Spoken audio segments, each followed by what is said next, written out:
Hi, thank you so much for joining our presentation, Lessons Learned from a Large AngularJS Application, hosted by Pluralsight author Scott Allen. I'm Lindsay Locke from Pluralsight, and I'd like to take a minute to tell you what you can expect during the webinar. First, I'd like to draw your attention to the chat box in your webinar control panel. Scott will be answering questions, so please submit your questions through the chat box during the presentation. Be sure to tweet about your experience today with our hashtag PluralsightLive. We'll be choosing a winner at random for a free month of training. After you exit the webinar, you'll be prompted to take a short survey. We'd love to hear from you, so please take a few minutes to complete it.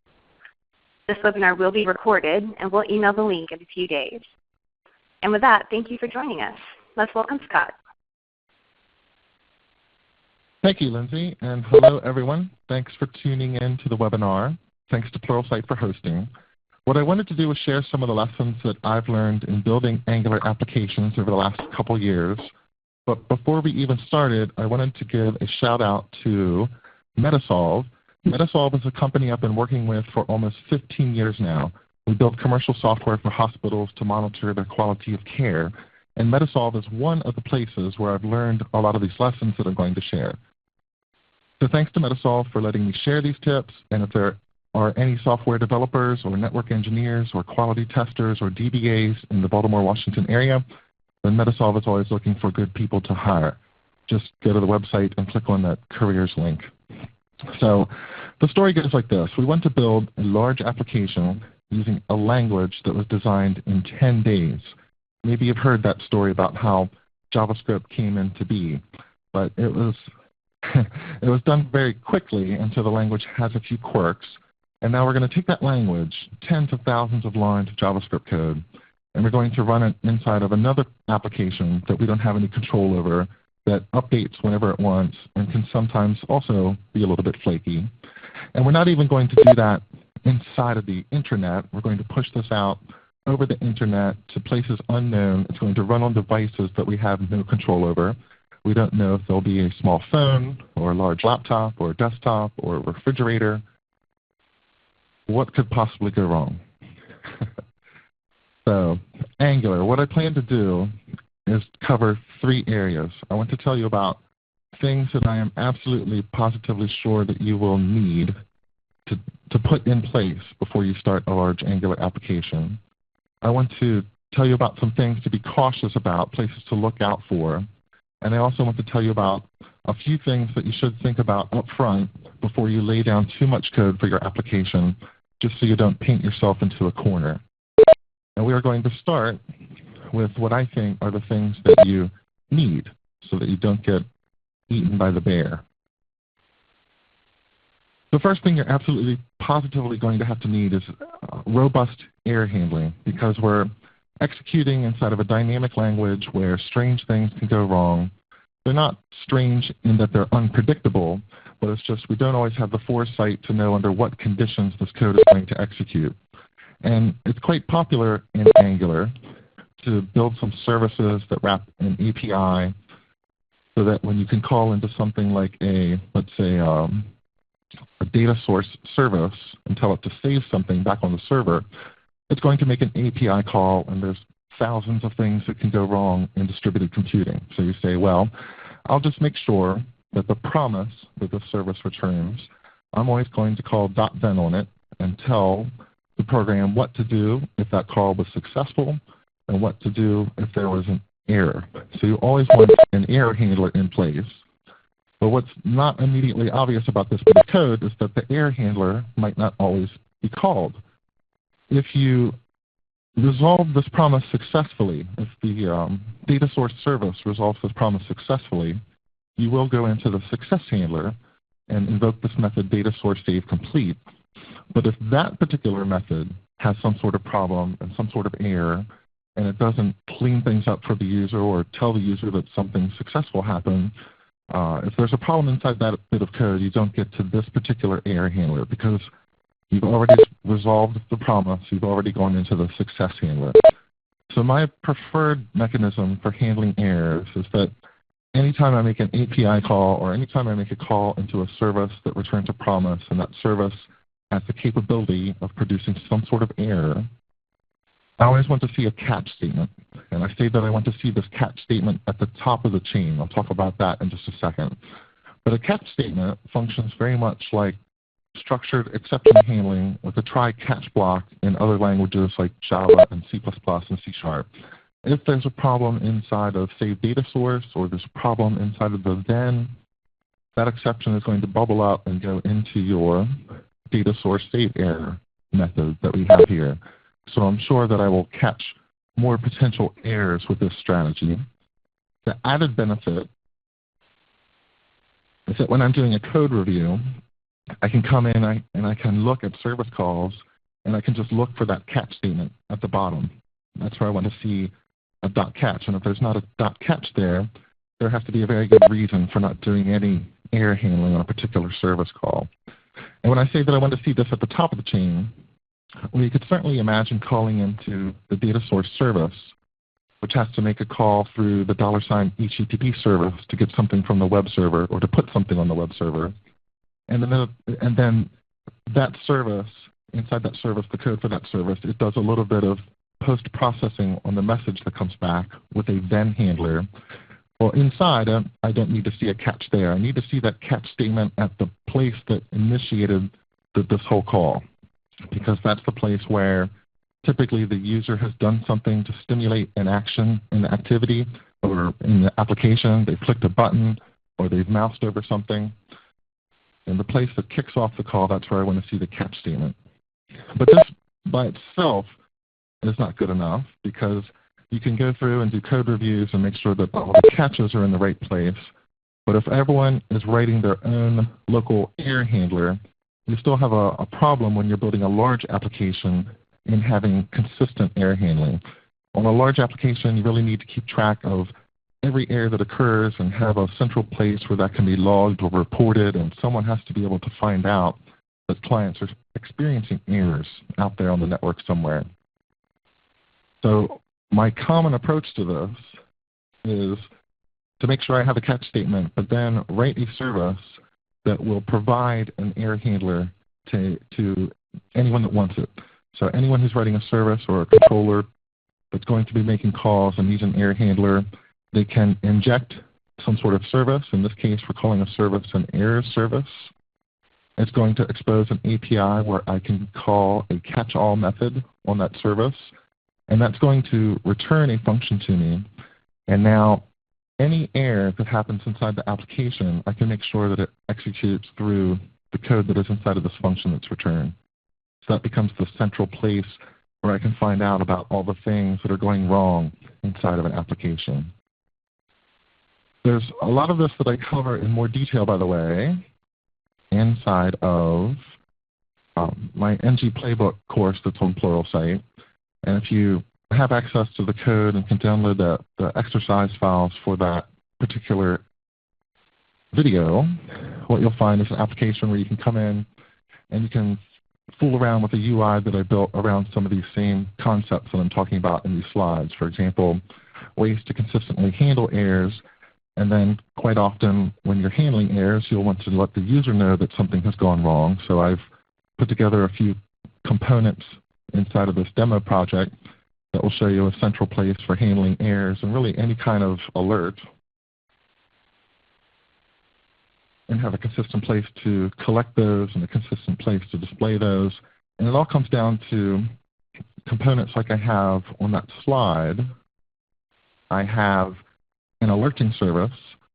The alerting service exposes an API that allows you to add a warning or add an informational message or add a dangerous message because there's been some sort of exception and something has gone wrong. It actually keeps track of those alerts inside of the service. So just an array that I can push things into, objects that have type and message properties. And this is actually one of the significant breakthroughs I made, mental breakthroughs I made with Angular when I started developing it with it. When I started with Angular, I used to think of, okay, controllers control the models, and it's the models that put things onto the screen. The big breakthrough that I had was that models don't have to be associated with controllers. Models can live inside of a service too, and in fact, in many cases, it makes a lot of sense to put models inside of a service, because when you have a model inside of a controller, it can be very difficult to use that model from different places in the application. If you put a model, like keeping track of all the current alerts for the entire application inside of a service, and because all services in Angular are singletons, you can inject this particular service, which is the alerting service, into any component, and it has access to that same model that everyone else is using. And this is really just providing an interface to access and retrieve information about that model. So I can inject that into a directive that will display the current alerts. So you can see this takes the alerting service. There's a template. All that template is going to do is grab the current alerts array from that service and display what alerts are available. That's how you see these things popping up on the screen. And I can also inject that inside of a controller. So if I inject that service into a controller and the controller is doing something that might be dangerous, it can add things into that alerting service. You'll notice that this particular method is a method that gets called when someone clicks on the throw exception button. You'll notice that that is not directly going to the alerting service, so it's not doing any sort of add alert. There's a different technique I'm using to handle that particular unexpected error, where it's supposed to simulate an unexpected error. Let's go back to the slides for a second and talk about that. Yeah, so first of all, here's one of the big advantages that I've seen with using a service dedicated to alerts. That service can manage the model, which is all the current alerts that are in the application. That service can create an error handler for you. So something like a catch-all method that returns a function, and I take that function and I pass it to the catch method of a promise. Now I have a consistent error handler. But the other really important part is that if you just have something that catches errors and displays them to the user, one of the problems I encountered early on, and this is even beyond Angular, this goes to C# and Ruby and all sorts of programs, it's sometimes very difficult to determine from a generic Angular error handler what is the specific context that or what was the user trying to achieve when something went wrong? What sort of text can we put on the screen that is descriptive to them to tell them, give them a general idea of what went wrong? Using this particular error handling approach, I can have this catch-all method that gives me the consistent error handler, but I can add a little bit of context here to tell the user, well, in this particular case, something went wrong, and you probably didn't save whatever you were trying to save when you clicked that button. So error saving data source, or error saving account, or error creating user, those types of messages you can add here, and you can localize, and you can put them on the screen so that the user, they're certainly not going to look at a stack trace or something like that. The stack trace is something that you should save somewhere else or ship back to the server so that developers can try to figure out what went wrong. And the consistent display is just having a consistent display of errors. The typical approach for that is writing some sort of custom directive. So you can have a single template that will render your messages in a consistent place so the user knows where to look when something has gone wrong. Now, this other little bit about how do we capture unexpected errors, like if a controller just throws a new exception, we don't have anything wrapped in a promise or anything like that. How do we do that? I solved that particular problem with decorators. And in Angular, I'm sure that you will need some service decorators. Decorators in Angular, that's the ability to take any service, a built-in service or a service that you wrote, and tell Angular that you want to wrap that service with a decorator so that you can basically intercept calls to that service and add additional features. Or maybe you want the original call to go through and you want to intercept the return value of a service. You can do pre- and post-processing on any service call. So if you have some sort of service that allows you to do geolocation, let's call it geo, I have the ability to tell Angular that I want to configure with provide a decorator for that service. And what that will do with this particular code on this screen is decorate the geo service by invoking this function. And when you build a decorator, it's up to you to return an object that has the same look and same feel and same API as the original service. So I would need to return something that looks just like the original geo service. And the parameter that I get to this function, $delegate, that will be an instance of the original service. And I have the ability to still call into that and let whatever default behavior happen if I want to. So one service that I almost always typically decorate excuse me, is the $exception handler service in Angular, because pretty much anytime Angular is executing your code, whether it's through like an ng-click or an interval timeout, Angular is going to do that with a try-catch block, and if it catches an exception, it's going to route it to the $exception handler service. So this is providing a decorator for that. And like I say, you have to return an object that looks just like the original service. And in the case of $exception handler, that service is just a function. So I don't need to return an object with methods. I just need to return an object that is a function. The exception handler service function, it takes two parameters, the exception and the cause. And what I'm going to do here is ultimately call through to the original exception handler and pass all the parameters along. That will allow the original exception handler to do whatever it does when an exception occurs. And in Angular, that's ultimately writing something out to the console. But then I can do anything I want to do with that exception too. So in this case, I might get a hold of my alerting service and tell it to add a new alert with that exception so that it displays on the screen. In this case, I'm doing something with SrootScope, which is actually something I would advise you to not do. We'll talk about that in just a little bit. But also, if you're wondering why I'm using injector.get, when you start dealing with things like exception handler and timeout and some of these lower level services in Angular, it's very easy to get into a situation where you're trying to inject dependencies that have circular references. So you want to get to exception handler and it requires SrootScope, but you're trying to get to SrootScope first. In those cases, you're going to get a runtime error, and the Angular injector basically throws up its hands and says, I don't know how to give you all these things you need. So if you ever see this circular reference exception occur in your Angular application, one of the things you can do is just inject injector, which is basically the inversion of control container for Angular. And you can use the get method on that to get the services that you want after invoking the outer function. I'm going to do that on a per instance basis inside of the function here. So we're going a little bit fast, I know, but like I say, a lot of this material is covered in the Angular playbook. So decorators, however, I found them incredibly useful.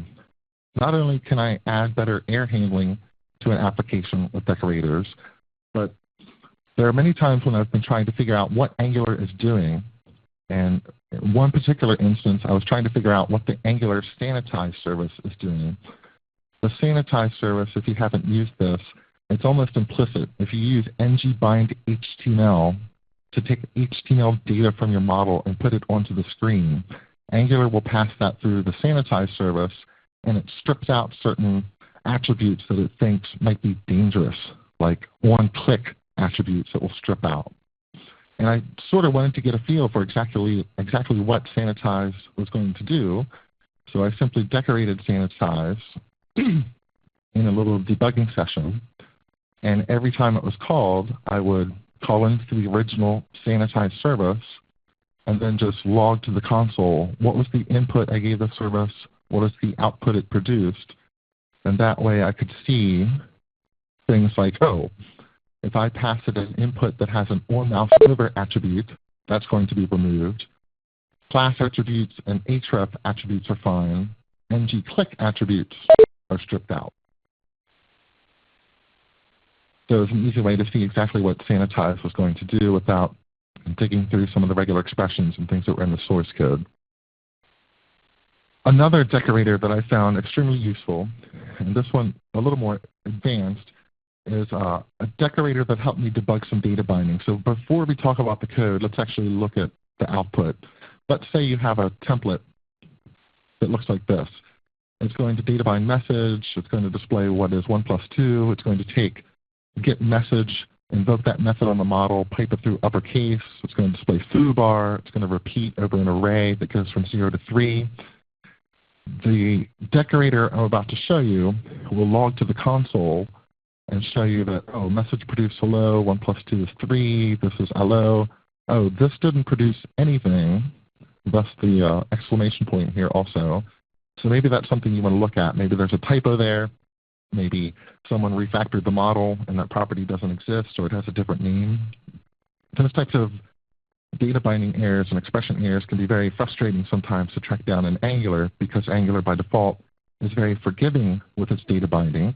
If something doesn't exist or it's undefined or it's null, Angular just keeps on going. It doesn't raise any sort of errors. So let's actually find that bit of code back here. And I'll just walk you through this real quick. What I want to decorate in this case is the interpolate service. When Angular gets to an expression like in the double curly braces that says get message, pipe through some filter, it goes to the interpolate service and it gives the interpolate service that expression and it says, please give me back a function that I can invoke anytime I need to produce the value for that expression to put it into the DOM. So what I want to do is wrap the interpolate service so that I can wrap the functions it produces so that anytime Angular is invoking one of those functions to produce a value to put into the DOM, I can look and see if it's producing a value or not. And if it's not, maybe do a console.warn to output that, maybe this is something to look at because it didn't produce a value. So we're going to wrap that service. $delegate, of course, will be the original interpolate service. So anytime someone calls interpolate, which again is one of those services that is just a function, I'm going to call through to the original function, passing all the original arguments. And if I get a function back, it doesn't always produce a function. And if I get a function back, I'm going to produce a wrapper for that function so that I can always look at the input and the output. This binding wrapper then is just a function. When it gets invoked, that is when Angular is trying to get a value to put in the DOM. So I will call through into it, trim the result because it will produce all the white space that is in your markup will be included in that output. And if there is no output, I will do a log.warn, otherwise I'll do a log.info. But using this decorator, I can get that output that shows me the binding expression and the result. And I can see if it produced the right result, or I can go looking for typos in the code. So I found that one very useful if you ever want to borrow that to debug data binding. Another type of decorator you'll probably need is an HTTP interceptor. So interceptors, slightly different than decorators. In a way, they are decorators in the pattern sense. But with Angular, if you want to know anytime the HTTP service is sending a request or getting a response, or if there is an error in a request or if there's an error in a response, you can write an HTTP interceptor. And these can be tremendously useful for a number of reasons. You might want to implement some custom caching algorithms. You might want to manage authentication tokens. We'll talk about that a little bit later. But at a bare minimum, one of the things you'll probably need to write for every application is some sort of simple interceptor that can simply keep track of how many requests are outstanding. Because when there is an outstanding request, that typically means you're fetching something for the user. Maybe it's just a template to display new data, but maybe you're trying to save their new account or you're trying to save their shopping cart. So you want to be able to know when that request is outstanding, and you want to be able to put some sort of animation on the screen to let the user know that something is happening. So let's, again, flip over into, this is Visual Studio, and let me bring up the request counter service. So this is a service that's going to be registered ultimately as an HTTP interceptor. That means it's sitting in this pipeline where Angular will call into this component for every outgoing request and every incoming response. All I need to do is write methods and match the names that I'm interested in. So if I'm interested in every outgoing request, I just need to create this object and register it as an interceptor and give it a method called request. If I'm not interested in anything else, I don't need these other methods. But in this case, I want to know when there's an outgoing request so that I can increment some counter. I want to know when there's a successful response so I can decrement the counter. And basically, if there's a request error or a response error, I also want to decrement that response so it goes back to 0 eventually. And that's all this service does. It's a service, but it's also registered as an interceptor. It's going to keep track of the number of outstanding requests. And now I can take the service, inject it into something else, like a custom component, and use this on a page to basically turn on and off some element in the DOM based on how many outstanding requests there are. So I'm only going to show when request count is positive, and my request count I get from this request counting service. All I need to do is use workspinner as a DOM element somewhere, and inside of it I could put a message like loading, or put an image source equals some spinning GIF, and this will just turn on and turn off whenever there's an outstanding request. You can actually see that working in the demo application if you download that from the exercise files. You might see that little animated thing. Hopefully, if you have a fast enough internet connection, you can see that appear on the screen and then go away. So again, running through these as quickly as we can since we don't have a lot of time. Let me go to, here's a quick example of using that. So in this case, I can use it as a class. I don't necessarily recommend that, but I just want to use that custom directive, and then the content inside of here will be transcluded and only display when there's an outstanding request. Actually, this doesn't quite match the demo code that I have. You wouldn't need the ng show there. And custom directives are certainly something that I think you'll need when you build a large application. Because when you build large applications, there's going to be templates that you want to reuse. Perhaps you display patient data or an invoice information in several areas of that application, and you want to make sure it's consistent. So I would get very comfortable writing custom directives. There's a lot of information about building custom directives out on the internet. I know Joe Eanes has a Pluralsight course about building custom directives. And you can find lots of scary information about custom directives, but they can also be very simple. If all you want to do is take some model information like a patient or an invoice or a movie, and you want to have a consistent way to display that on the screen, quite often your custom directive, the JavaScript part of it, can be less than 10 lines of code, because all you really need to do is specify a template URL.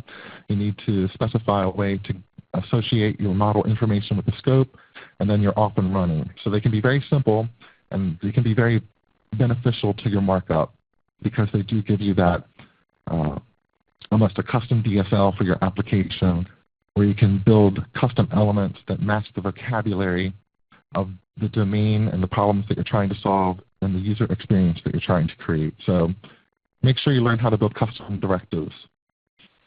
This particular custom directive I'm going to skip over it for now, but it's basically a directive that you can find in the Angular documentation to make any content editable, and any element that has content editable, that attribute associated with it, make it work with ngModel. Because by default, ngModel only works with certain types of inputs. In this case, we want to walk up to some div, make it content editable, and bind it with ngModel. That's all possible. This is what I call the second world of directives. There's the friendly world of directives, where you create beautiful things and everything makes sense. And then there's sort of the lower level plumbing directives, where you're actually injecting other controllers and you're working with the APIs of these other controllers. So learn both approaches. It can be very beneficial. Unit testing was something, when I started with Angular, I was originally very frustrated with. I thought it was noisy. I was quite unhappy with it. One of the things that I found bizarre was that in every other language that I've used, I can create something like a controller using Ruby or C# or C++, and then inside of a unit test, I can just go over to that controller and instantiate it and pass the things in that I need. I was very frustrated with Angular that I really didn't have access to these controllers. When you create a controller and you register it with Angular, it's hidden away inside of a closure deep inside of Angular somewhere. The only way to get to it is to ask for the controller service. And then once I have the controller service, I can use that to instantiate my controller. I thought all of that added noise. And even though that's just one extra component and one little layer of indirection, it felt like that was happening in a couple different places. But over time, I've come to follow a few specific patterns when I'm writing unit tests for Angular that try to cut down on the noise and try to get to the essence, and I'm relatively happy. Obviously, Angular was designed to be a testable framework, so it should be easy to test. And I can guarantee you I have saved time by writing unit tests on a large application. It's one thing if you're working on an application by yourself and it's maybe a few thousand lines of code and you can keep most things in your head. But as soon as you add a second person or that third person or, God forbid, the fifth person, and you're all writing code, you're all writing controllers, you're all refactoring, you're changing model definitions, unit tests are a huge benefit and a huge time saver because they can tell you instantly what things you have broken and where things have gone wrong. That being said, I'm not a big believer in trying to achieve 100% code coverage with unit tests. I've seen people go to extraordinary efforts to try to achieve that, and I just don't think the value is there for a lot of that. I try to write the tests that I think will be most effective at telling me if I'm doing the right thing or if I'm about to fail. But here's a couple test tips. One is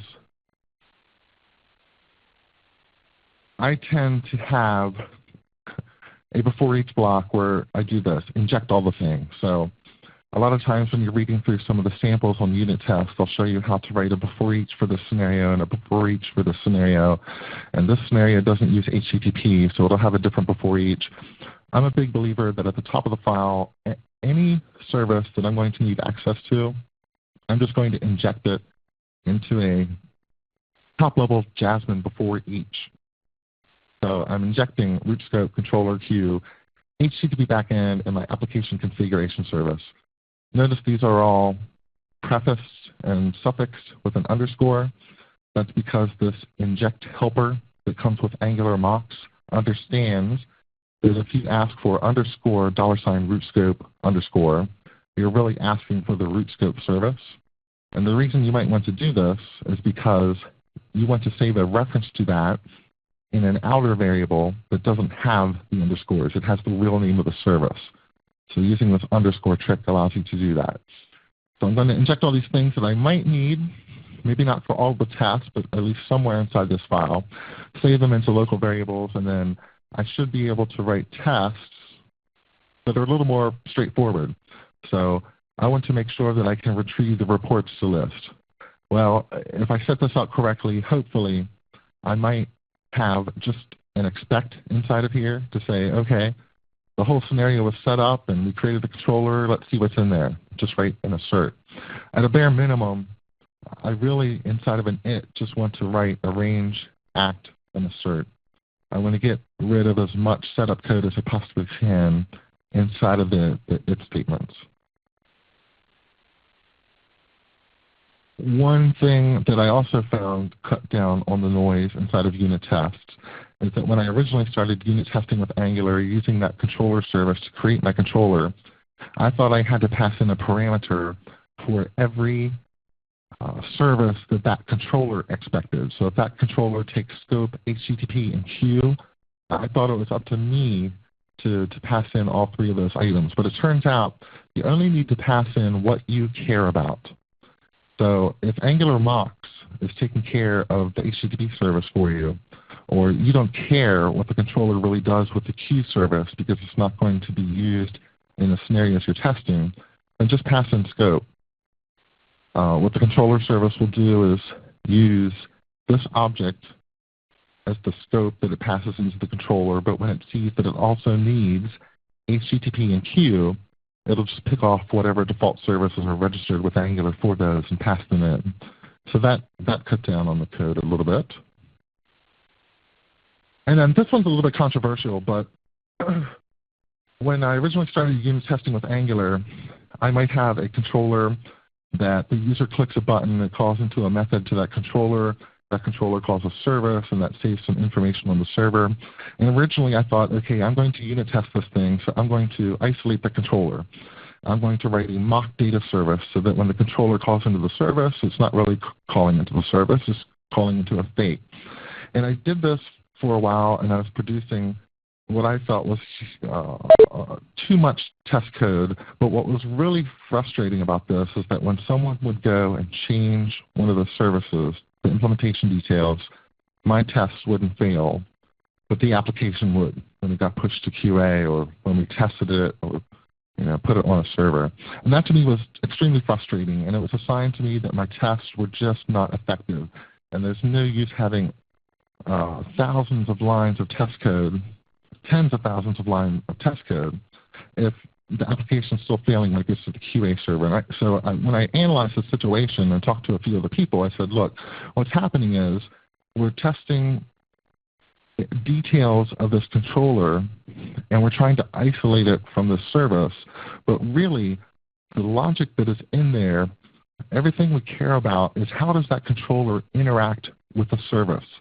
And if we fake out that service or we provide a mock for that service, we're testing against nothing. We're not really testing how do those two pieces coordinate together.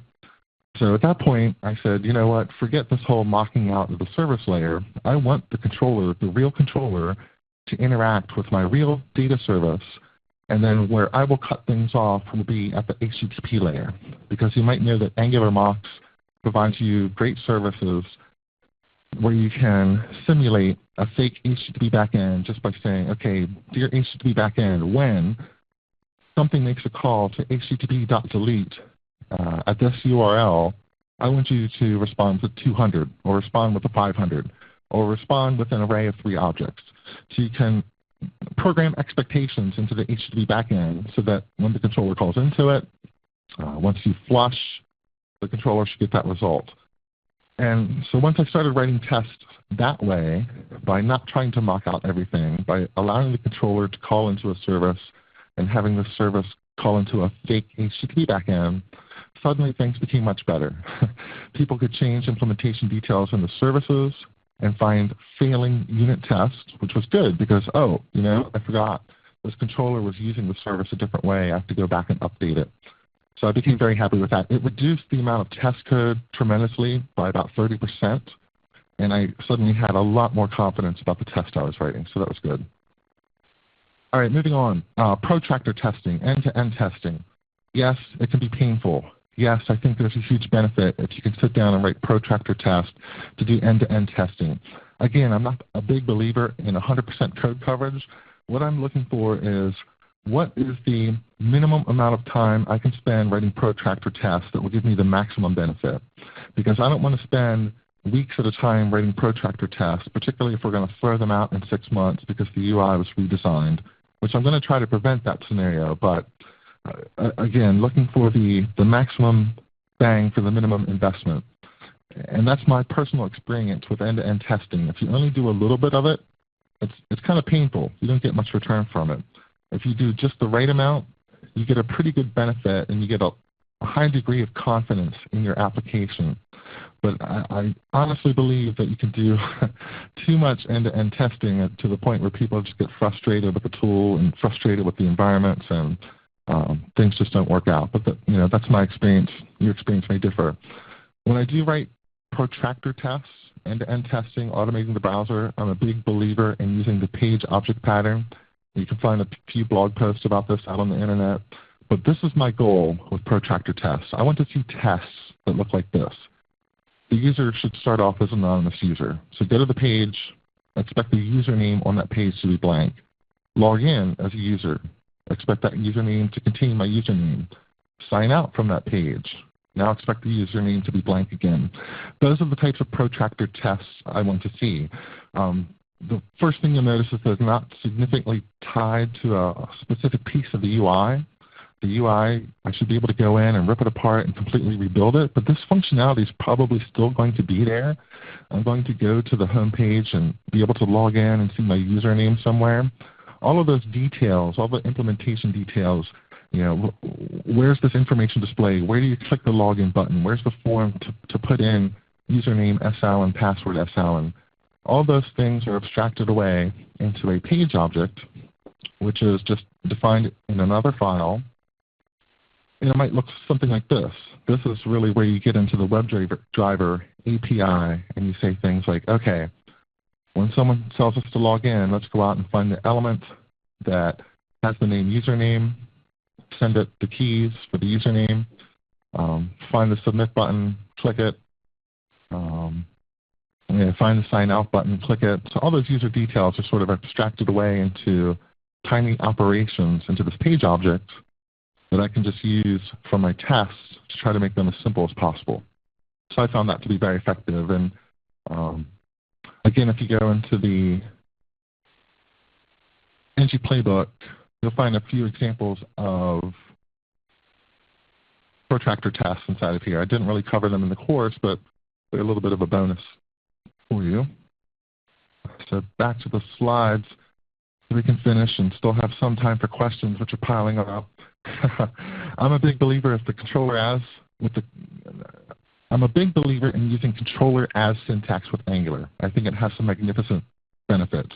I think it makes binding expressions much more explicit in the view. With Angular, it can be sometimes confusing to look at a binding expression like title and figure out exactly where that is coming from. I think controller as syntax solves that. I think it also actually simplifies tests also. You don't have to worry about the scope object and injecting scope. And in general, I've come to believe that using $scope is something to be avoided. If you can avoid using $scope instead of a controller, instead of a service, it's probably a good thing. All right, so those are things that I think you should do. Plan on writing unit tests, protractor tests, having decorators, having interceptors, all those things. Here are some things to be cautious about. Don't abuse RootScope. RootScope is like the global window object of Angular. When you're building an application, you start thinking to yourself, where are we going to store errors so that they're available everywhere? Well, let's put them in RootScope. Where are we going to store the user profile so it's available everywhere? Well, let's put it in RootScope. And suddenly RootScope just becomes your dumping ground. Anytime you think that, whenever you're trying to think, where do I put something so that I can use it anywhere, just think service. Always put those things in a service. Put them in small services that are dedicated to that. So a single service that will store errors, a single service dedicated to storing the user profile, a separate service dedicated to storing configuration constants. To me, those are all just separate little services that I create. And now I've completely avoided polluting RootScope, and I have nice little services with well-designed APIs that can give me the information that I need. And because services are always singletons in Angular, I can inject them anywhere and share that information throughout the application. This is an example of something that I used to do. Where do I store the number of outstanding HTTP requests from an HTTP interceptor? I used to put it in RootScope. It was a disaster. There were too many things in RootScope. So you can certainly add APIs and things like that to RootScope. Much better to just do it inside of a service. Avoid promise reviews. This is some code that I used to see in early Angular applications, and I would go to the developers and say, why are we doing so much work with deferred? There's an easier way to do this. But essentially, here's what the developer was trying to do. This is a method on a service. You're going to call into this from a controller, and if the service already has that information cached, what it's going to do is return that information by resolving a promise. We don't just want to return the object or the cached data directly, because otherwise sometimes we'd be returning a promise and sometimes we'd be returning data. So we're going to take the data, return a promise to the caller, but then immediately resolve that promise with the data. If we don't have the data already cached, we'll have to go out to the server and get it, and then we're going to look in the response object to pull it out. And again, we're returning a promise to the caller to let them know when the HTTP GET is complete. You can take all this code and rewrite it simply just using the queue service like this. So first of all, if you already have data, and all you want to do is take that data, put it into a promise that will resolve, and give that to the caller, just use queue.when. That will return a promise to the caller, and when they do a .then on it, ultimately they'll be getting this data on the next event turn. And inside of a then method, you never have to explicitly create a promise. Anything that you return from a then method will get wrapped into a promise if it's not already a promise. So instead of, going back to this example, creating a whole new deferred object to create a promise that resolves with that data, if I just return the data, ultimately what the caller is getting back is a promise that will resolve when the get call completes and my code inside of here completes. So less code, same effect.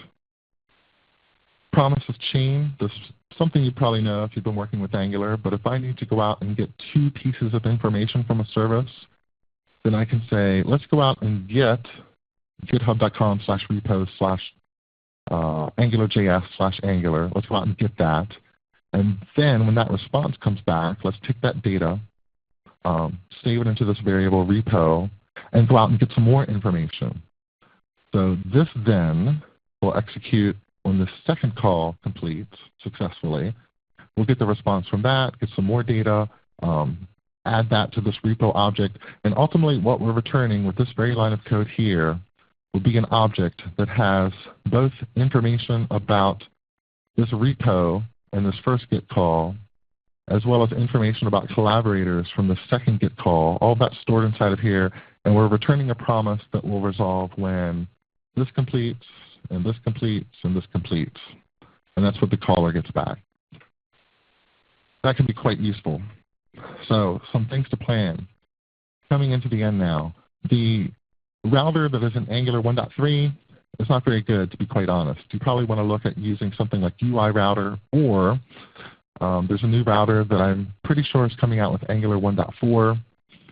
You'll want to move up to that as quickly as you can, because the built-in router for large applications just doesn't handle a number of scenarios that you'll probably want, like handling nested views and the ability to deeply compose views or have multiple views on a page.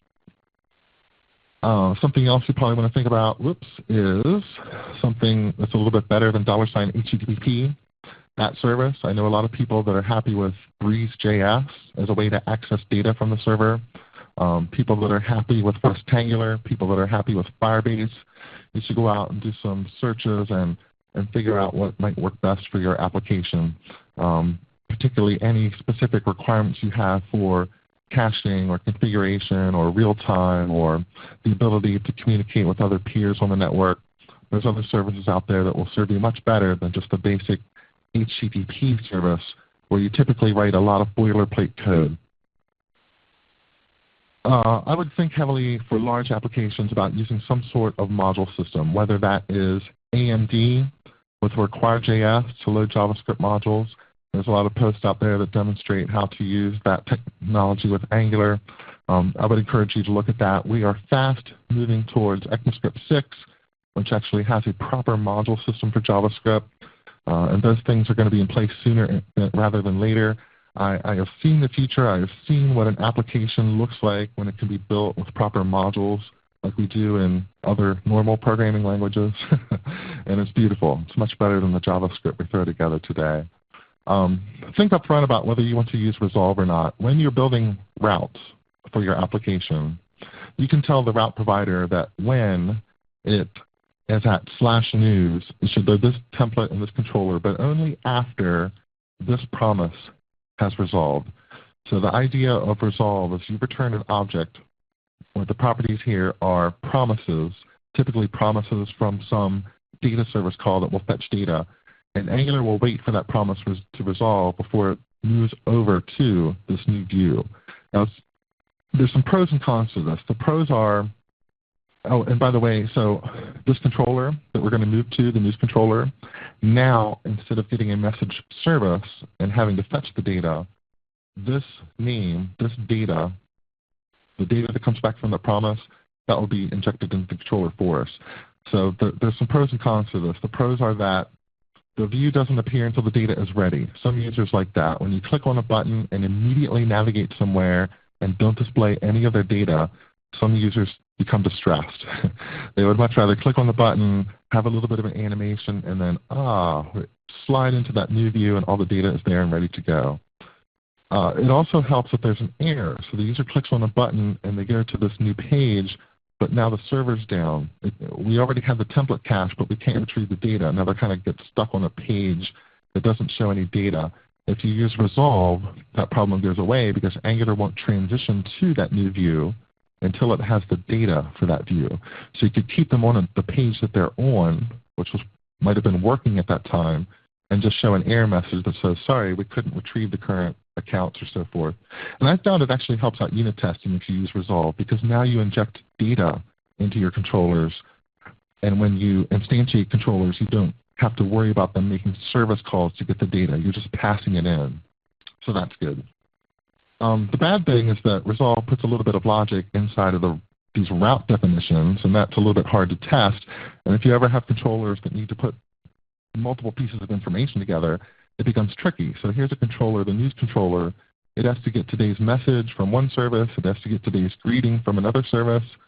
That stuff is messy. What I usually do in that particular situation is actually move that to a dedicated service. So here we have the news controller initial data service. It's a service that's just registered as a function. All I need to do is inject it and invoke it, and that gives me back all of the data that controller needs. Which if we take a quick look at that, one way to do it in that initial data service is to make a call to the message service, make a call to the greeting service, and now we can say q.all, which is a way of saying wait for all of these promises to resolve in parallel, and then we have our data. So the data will appear here in the same order that it appeared inside of all.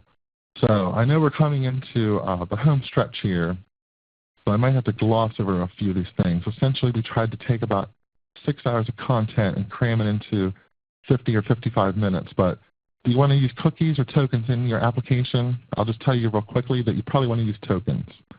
And if you look at the sample application I provided here, it shows you some techniques for managing those tokens, storing those tokens in local storage, having the ability for an application to automatically detect that you are trying to get to a place that requires authentication and redirects you to the login page. And then after I am redirected to the login page, it will take me over to that secret place that I was trying to get to. And all this happens with tokens,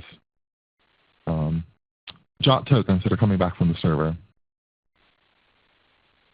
And it will do the login and the redirect, so there's services to do all those little things.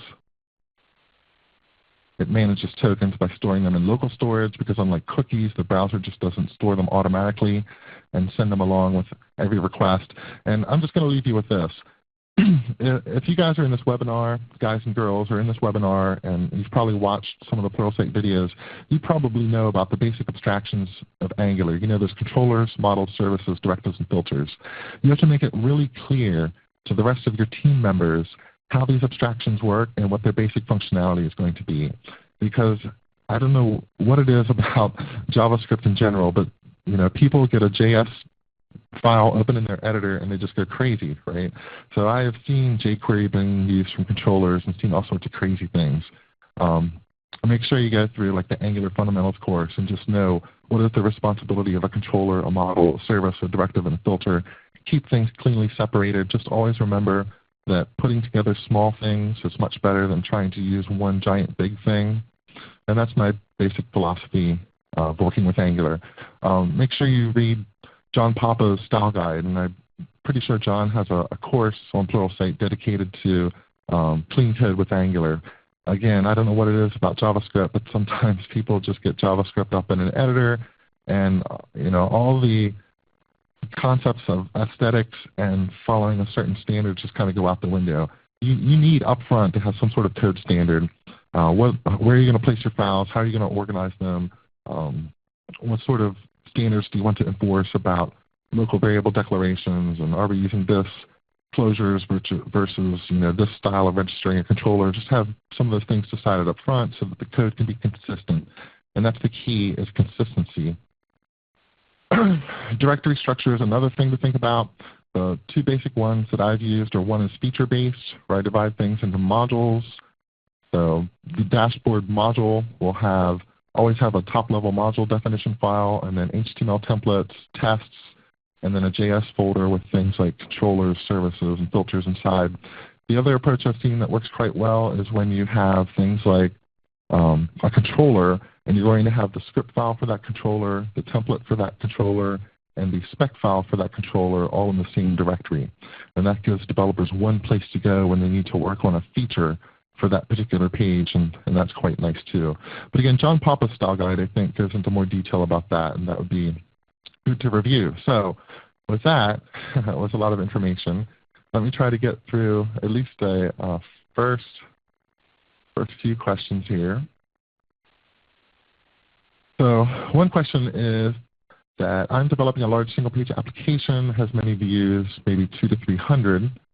How can I design the architecture of this application? Yeah, I would definitely divide the application into pieces. So you want to think about what are the major functionality areas of my application? Because I'm guessing if you have 200 to 300 views, you probably have more than just a handful of developers to work on that. So you might want to think about, is there going to be a user admin portion? Okay, that can be a module that sits off here in a different folder. Is there going to be stock operations, account operations, user profile operations? The best way to do is lay those out as modules. You'll probably also have a common module with your common infrastructure for things like service decorators and HTTP interceptors. That would be the way I would start to break that down. Second question is, should I load directive and service sources asynchronously?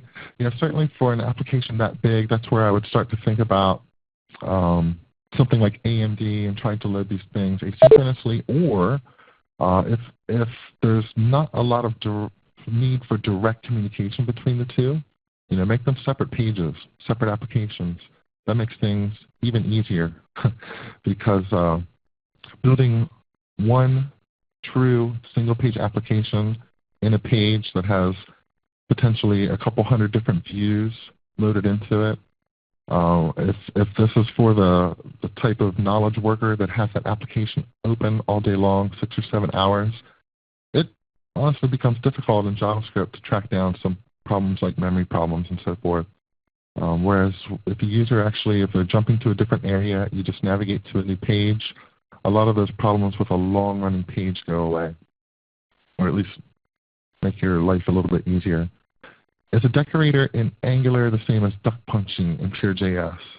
I'm actually not familiar with that term, duck punching, but if it's what I think it is, then yes.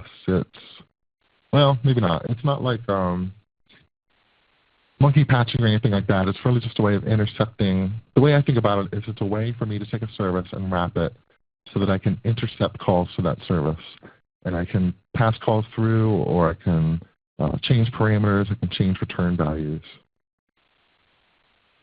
Fred wants to know why I chose to use Visual Studio over other IDEs such as WebStorm. It all depends really on the back end. If I'm building a back end with ASP.NET Web API or MVC on the back end, then I typically use Visual Studio. But applications that I've built that use Node.js, I'll just use Atom or something like that. I've used WebStorm too. It's a great IDE. So really, tools are such a personal choice. I can't give you good reasons to use one over the other. I just know what I like to use. And I think we just have a minute left and a lot of questions. I think there's probably a time for maybe just one more question. Okay. I'm just jumping here to the bottom, and I apologize to everyone. You can always ping me on Twitter or send me an email. What do you use for versioning the Angular templates to ensure the users always have the latest? That's a good question. I have not done anything actually specific to version HTML files. There is a process that you can go through to actually take your templates, compile them into JavaScript, and version that file and send that JavaScript file down to the client. And that's actually quite useful if you don't want Angular to be loading templates at runtime, making lots of little requests. But I can tell you one thing that has saved me hours and hours of time, and that is in Chrome, I always make sure that I go to the settings for my developer tools and select that checkbox, disable cache while DevTools is open. That has prevented a lot of caching problems that I see other people run into when they're developing against Angular and they make a change on their server and they refresh the browser and nothing's changed. It's always browsers like Chrome and IE are aggressively caching HTML templates. So I hope that at least helps you out for development. And with that, I'd like to thank everyone for showing up and sticking through this for an hour. So thank you. Thank you so much, Scott. Thank you, everybody, for attending. That is all the time we have today. If you have additional comments or feedback, you can email us at webinars@pluralsight.com. We did record this webinar, and we'll email the link out in just a few days. And remember to tweet about your experience today to continue the conversation with #PluralsightLive for a chance to win a free month of training. Remember, as you leave, please fill out our survey. Thanks again. Have a beautiful day.